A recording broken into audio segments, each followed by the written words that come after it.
Hello everyone and welcome to East Kirby, Avro Lancaster NX611 Just Jane, and as you can see I'm just about to enter the rear turret of this fantastic aircraft. Around the aircraft often asked, are the yellow handles original? Yes they are. These are the ways the crew members can grab onto to move around the aeroplane at night, and painted yellow so you can see them. And here it's raining out there, so we do have a bag over the seat just to keep our passengers' bottoms dry later on. So it does have movable doors. These are locked open at the moment. They had to swing around a pair of doors that sit in the middle here, and that made it very difficult for the gunner to wear his parachute. The parachute for the rear gunner is often stowed along this part of the fuselage, so to bail out he would have to come back out, lean in and grab his chute, strap it on. Then he had the choice of rotating the turret 90 degrees left or right and rolling out the back, or back over the tail spar, which I'm sat on at the moment, or through the doorway there.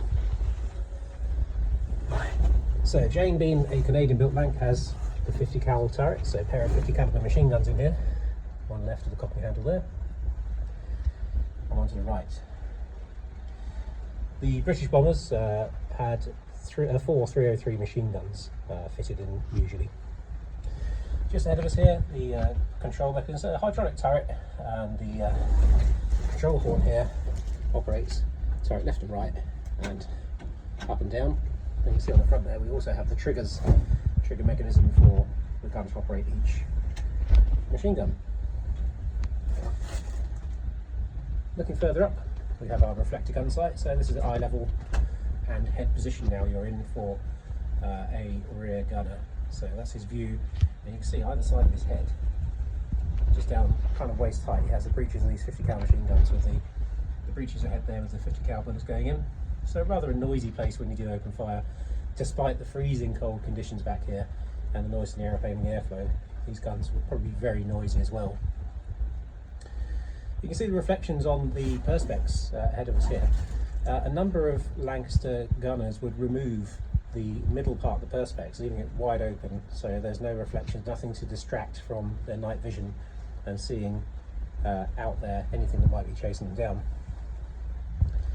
Coming down underneath the yoke there we have the master switch for the turret, the arming switches for the guns, and the gyro gun sight rheostat, so turning the brightness up and down, changing the range of the fixed ring sight.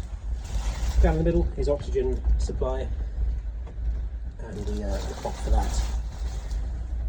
On the right hand side we have a manual revolve handle, so that's how you traverse the turret manually should the hydraulics fail and you need to get out in a hurry. And then all the gubbins down the bottom, the hydraulic motors and the ratchet gear to turn the turret. So there we are, the rear turret of an Avro Lancaster. Hope you enjoyed that. Tail end Charlie, probably one of the worst jobs you could possibly have anywhere in the war, I should think.